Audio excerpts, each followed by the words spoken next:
Hello everyone, welcome back to our YouTube channel Niyasi Mehndi art. तो आज ये हमारे मेहंदी क्लास का 8वां दिन है। आई होप कि आपने बहुत कुछ सीखा होगा हमारी पिछली वीडियोस से मेहंदी क्लासेस की।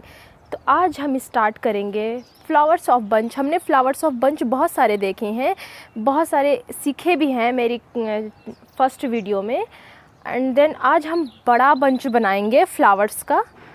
और अगर आप नए हैं तो प्लीज़ हमारे चैनल को लाइक करें और अपने दोस्तों में शेयर करें ज़्यादा से ज़्यादा। और हमारे ऐसी वीडियोस पाने के लिए हमारे चैनल को सब्सक्राइब करें। Thank you.